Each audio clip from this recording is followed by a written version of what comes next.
Hey guys, welcome back to another video. तो आज मैं आपके लिए the king of jail breakers movie को एक्सप्लेन करने वाली हूँ। मूवी शुरू होती है और हमें जापान की एक जेल को दिखाया जाता है जिसमें सबसे ज्यादा खुखार कैदियों को रखा जाता है। तभी दो गार्ड आते हैं और एक के बाद एक सारे सेल्स को चेक करते हैं और उसके बाद वो आइसोलेशन सेल को चेक करते हैं जिसके अंदर है जापान का सबसे खतरनाक अपराधी सुजुकी, जिसे यहाँ पर कई साल हो चुके हैं अपनी सजा काटते हुए। अब गार्ड उसे चेक करते हैं और चले जाते हैं। अब जैसे ही वो गार्ड यहाँ से जाते हैं, इसके बाद सुजुकी हंसता है और अपना एक मुंह से निकाल लेता है। इसके बाद जब थोड़ी देर के बाद गार्ड दोबारा से एक बार चेकिंग करने आते हैं तो सुजुकी तब तक अपने सेल से बाहर निकल चुका था। अब जैसे ही गार्ड आइसोलेशन सेल को चेक करते हैं तो उन्हें पता लगता है कि सुजुकी वहां से भाग चुका है। अब तभी वो दोनों ऑफिसर्स अपने बड़े ऑफिसर्स को खबर करते हैं और कुछ ही टाइम में वहाँ पर आर्मी के बड़े ऑफिसर्स भी आ जाते हैं। यहाँ हमें दिखाया जाता है कि सुजुकी उस सेल की छत पर भाग रहा है और जैसे ही वो डेड एंड पर पहुँचता है तभी अचानक बारिश होने लगती है और ये मूवी अपने फ्लैशबैक में चली जाती है। यहाँ पर हमें 12 साल पहले की स्टोरी दिखाई जाती है जहाँ पर कैदियों के ग्रुप को इस जेल में लाया जाता है और उन्हीं कैदियों में से एक सुजुकी भी है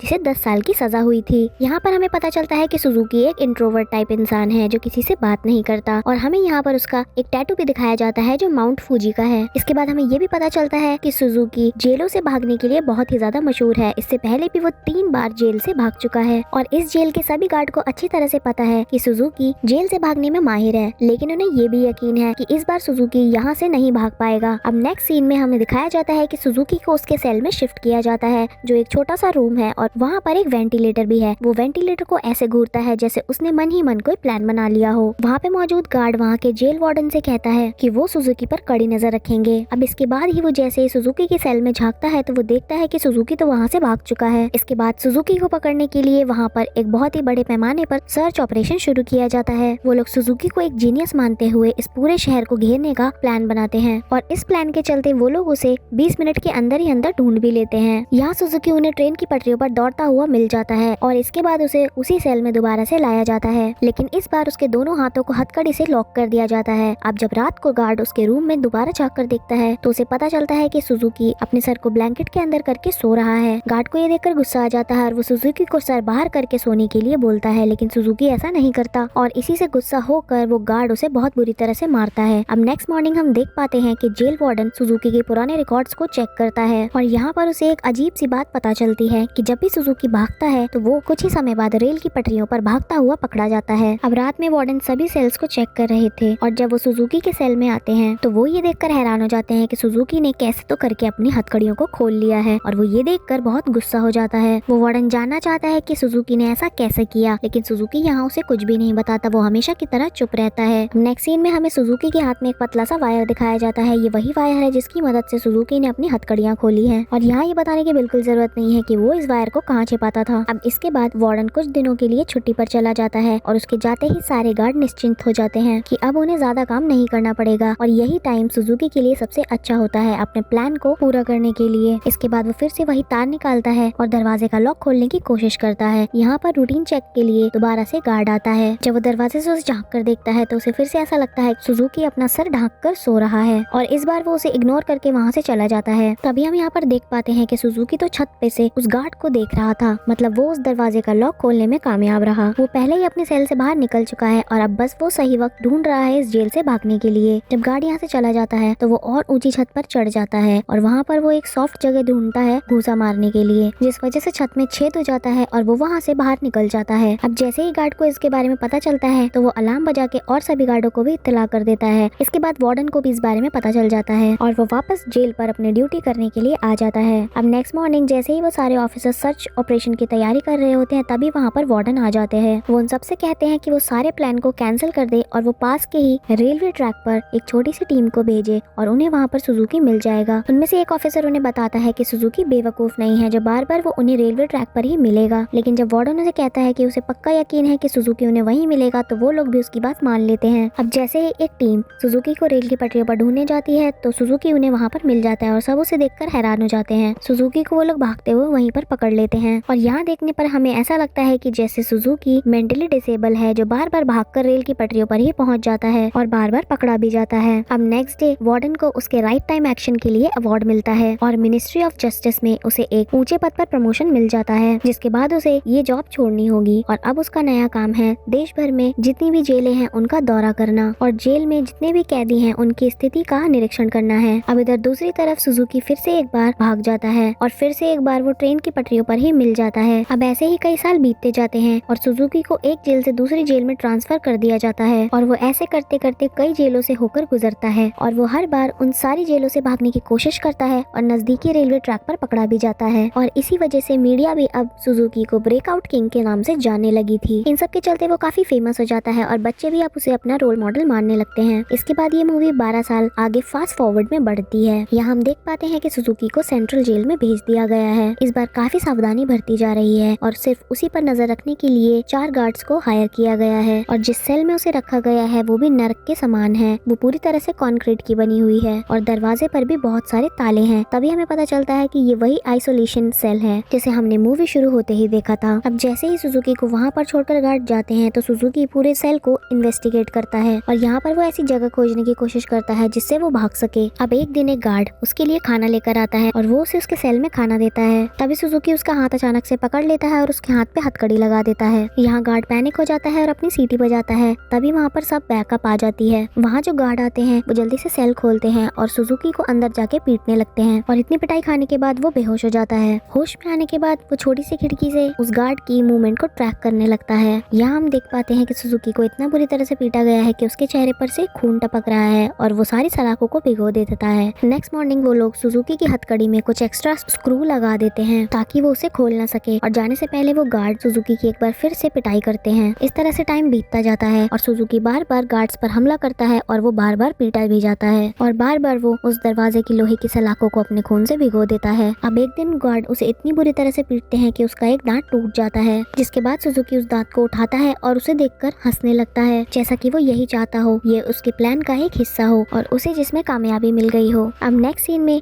सुजुकी अपने उस टूटे दांत से दीवार पर कुछ ड्राइंग करता हुआ नजर आता है। अब जैसे ही वहाँ पर गार्ड चेक करने के लिए आता है तो दोबारा से वो अपने दांत को उसी खाली जगह पर लगा लेता है जहाँ से वो टूटा था। अब कुछ हफ्ते बाद सुजुकी फिर से एक गार्ड पर हमला करता है और इसके बाद वो सारे गार्ड मिलकर उसे बहुत बुरी तरह सजा देते हैं। वो सुजुकी के पेट पर एक जंजीर से उसे लटका देते हैं और इस पोजीशन में उसका रहना एकदम मुश्किल हो जाता है। अब ऐसे ही कुछ समय बीतता है लेकिन सुजुकी को ऐसे ही लटके रहना पड़ता है। एक दिन सुजुकी अचानक से होश में आता है और सबको चौंकाते हुए गाना गाना शुरू कर देता है और यहाँ हम देख पाते हैं कि सुजुकी ठीक हालत में है, वो बोल सकता है। ऐसे ही 1 साल बीत जाता है और वो अभी भी उसी पोजीशन में सजा भुगत रहा था। अब तभी एक शाम 2 गार्ड उसके सेल में आते हैं और उसको सजा से रिलीज कर देते हैं, उसकी सारी चेनें खोल देते हैं। आखिरकार 1 साल बाद अब वो पूरी तरह से फ्री हो चुका था। तभी हमें पहले के वार्डन कनेमुरा को दिखाया जाता है और वो आज इसी जेल में थे, इस जेल की सुविधाओं का इंस्पेक्शन करने के लिए। अब जैसे ही कनेमुरा आइसोलेशन सेल के पास आते हैं तो उन्हें एक बीमार सुजुकी दिखाई देता है, लेकिन वो वहाँ उसे कुछ भी कहे बिना वहाँ से चले जाते हैं। इसके बाद दोबारा से मूवी प्रेजेंट सीन पे आती है और हमें वही वाला सीन दिखाया जाता है। जैसे ही यहाँ पर बादलों की गड़गड़ाहट शुरू होती है तो सुजुकी अपने प्लान को एग्जीक्यूट करता है। यहाँ हमें देखने से पता लग रहा था कि सुजुकी शायद 1 साल से इसी समय का इंतजार कर रहा था और तभी वो अपना टूटा हुआ दांत निकालता है और उससे अपनी हथकड़ियों को खोल लेता है और इसे देखकर हम समझ पाते हैं कि दीवार पर सुजुकी अपने दांत से पेंटिंग नहीं कर रहा था बल्कि वो अपने दांत को चाबी की शेप दे रहा था। अब जैसे ही वो अपनी हथकड़ियां खोल लेता है इसके बाद वो लोहे की सलाखों के पास आता है और उन्हें जोर जोर से हिलाने लगता है। अब जैसा कि मूवी में पहले दिखाया गया था कि सुजुकी अपना खून उन लोहे की सलाखों पर गिरा देता था, जिस वजह से खून जमने की वजह से उन सलाखों पर जंग लग चुकी है, जिस वजह से वो सलाखें आराम से निकल जाती हैं और सुजुकी वहाँ से फरार हो जाता है। अब इसके बाद मूवी में हमें सुजुकी का पास्ट दिखाया जाता है जब सुजुकी का बर्थ हुआ था। जैसे ही सुजुकी जन्म लेता है उसकी माँ की डेथ हो जाती है, लेकिन उसका फादर उस टाइम जेल में होते हैं और इसी वजह से उसका पालन पोषण उसके पेरेंट्स ना करके उसके रिश्तेदार करते हैं। अब एक दिन सुजुकी अकेला जंगल में खेल रहा था, तभी उसको वहाँ पर उसके पिता मिलने आते हैं और वो अपने पिता के चेस्ट पर वही सेम टैटू देखता है जो अभी सुजुकी के बॉडी पर भी बना हुआ है। तभी अचानक से उसके फादर भागने लगते हैं क्योंकि उनके पीछे पुलिस लगी हुई थी और तभी सुजुकी कसम खाता है कि वो उसके फादर को जेल से छुड़ाकर ही मानेगा। इसके बाद हम देख पाते हैं कि सुजुकी एक बार फिर से भागकर रेल की पटरियों पर दौड़ रहा है और कनेमुरा जो कि एक्स वार्डन था उसके सामने आके खड़ा हो जाता है। इसके बाद वहाँ पर गार्ड्स आ जाते हैं और सुजुकी को एक बार फिर से पकड़ के ले जाते हैं। अब ये देखते हुए कि सुजुकी इतनी सेफ जेल से भी भाग चुका है, क्राइम डिपार्टमेंट के हेड कनेमुरा को आदेश देते हैं कि सुजुकी को सबसे खतरनाक जेल में शिफ्ट कर दिया जाए। ये जेल है प्रिजन आइलैंड, ये किसी आम जेल की तरह नहीं है। ये जेल ओशन के बीचों बीच बनाई गई है जिसके आसपास तूफानी समुद्र है, जिसके पानी में बहुत ही खतरनाक शार्क पाई जाती हैं, तो अगर कोई भागने की कोशिश करेगा तो वो बच नहीं पाएगा। अंदर से भी ये जेल बहुत ही खतरनाक है क्योंकि अगर कोई कैदी यहाँ से भागने की कोशिश करता है तो उसे देखते ही शूट कर दिया जाता है। यहाँ सभी कैदियों को स्लो पॉइजन दिया जाता है जो धीरे धीरे उनकी बॉडी को हार्म करता है। अब जैसे ही सुजुकी को वहाँ लाया जाता है तो उसे सीधे लोहे से बने एक पिंजरे में रख दिया जाता है। यहाँ पर वो 1 इंच भी अपनी बॉडी को हिला नहीं सकता, भागना तो बहुत दूर की बात है। यहाँ सीन शिफ्ट होता है और हमें कनेमुरा को जेल की लाइब्रेरी में दिखाया जाता है, जो कि सुजुकी के बारे में और थोड़ी इन्फॉर्मेशन लेने के लिए यहाँ आए हुए थे। अब काफी ढूंढने के बाद उन्हें कुछ पुरानी फाइल्स मिलती हैं जिसके बारे में सुजुकी का पता चलता है। उधर सुजुकी उस पिंजरे के अंदर थोड़ा ध्यान करता है। देखने में तो ऐसा लग रहा था कि यहाँ से भागना एकदम नामुमकिन है, लेकिन कुछ देर ध्यान करने के बाद सुजुकी फाइनली अपनी आंखें खोलता है और ऐसा लग रहा था कि सुजुकी को यहाँ से बाहर आने का रास्ता मिल चुका है। थोड़ी देर बाद वो अपने दोनों कंधों को डिसलोकेट करता है और धीरे धीरे उस पिंजरे से बाहर आता है। यहाँ एक कैदी उसे देख लेता है, लेकिन खाने में पॉइजन होने की वजह से वो नशे में है, वो उसे कुछ कह नहीं पाता। और इधर अभी भी कनेमुरा फाइलें पढ़ने में बिजी है। तभी अलार्म अचानक से बंद हो जाता है। अब यहाँ टेंशन लेने की बजाय जेल वार्डन बहुत खुश होता है, क्योंकि इस आइलैंड से निकलना नामुमकिन है और उसके गार्ड्स को एक और आदमी को मारने का चांस मिल गया है। कनेमुरा यहाँ पर उस गार्ड को बताते हैं कि सुजुकी एक जीनियस है, लेकिन वो उसकी बातों पर हंसने लगता है और वो उन्हें भरोसा दिलाता है कि टेंशन की कोई बात नहीं है, वो लोग सुबह में सर्च ऑपरेशन शुरू करेंगे। अब नेक्स्ट मॉर्निंग सारे गार्ड्स राइफल के संग उसे ढूंढने के लिए निकल जाते हैं। अब जैसे ही जेल वार्डन अपने गार्ड्स के संग प्लान बना रहे होते हैं, कनेमुरा वहाँ पर आकर उन्हें बताते हैं कि सुजुकी यहाँ पर अपने फादर को ढूंढता हुआ आया है, क्योंकि उसके फादर भी इसी जेल में बंद है। और ये सब सुनकर सभी लोग हैरान हो जाते हैं और एट द एंड हमें पता चल जाता है कि सुजुकी बार बार जेल से क्यों भागता है। ये प्लान सुजुकी का मास्टर प्लान था। वो जानबूझकर बार बार पकड़ा जाता है और बार बार खुद को जेल में और कड़ी सजा दिलवाता है, क्योंकि वो अपने फादर के पास प्रिजन आइलैंड आना चाहता था। उसका असली प्लान अपने फादर को ढूंढना और उनके संग उस जेल से भागना है। अब फाइनली हम यहाँ देख पाते हैं कि सुजुकी अपने फादर से मिलता है और वो दोनों एक दूसरे को देखकर इमोशनल हो जाते हैं। इधर कनेमुरा, वार्डन और सारे गार्ड सुजुकी को पकड़ने के लिए जाते हैं, लेकिन इन सभी को वहाँ पर वो बूढ़ा आदमी और सुजुकी नहीं मिलते। वो लोग पहले ही यहाँ से भाग चुके थे। अब सुजुकी अपने फादर को लेकर इस आइलैंड के किनारे पर आ जाता है। यहाँ पर उसके पास एक पैराग्लाइडर तैयार होता है। इसके बाद ये दोनों उस पैराग्लाइडर पर चढ़ जाते हैं और उड़कर वहाँ से निकल जाते हैं। इसके बाद कनेमुरा उस दूसरे बूढ़े आदमी से पूछने की कोशिश करता है जो उसी के संग उस कमरे में रहता था जहाँ सुजुकी के फादर भी रहा करते थे। और इसी दौरान कनेमुरा उस आदमी के चेस्ट पर भी वही टैटू देखते हैं जो सुजुकी के फादर को था और वो ये देखकर चौंक जाता है। और यहाँ कनेमुरा सबको बताता है कि इतने सालों की प्लानिंग के बाद भी सुजुकी एक गलत आदमी के संग भाग गया है। और इसी के संग ये मूवी यहाँ पर एंड हो जाती है। तो फ्रेंड्स, अगर आपको स्टोरी पसंद आई हो तो वीडियो को लाइक और चैनल को सब्सक्राइब करना ना भूले। Thank you for watching.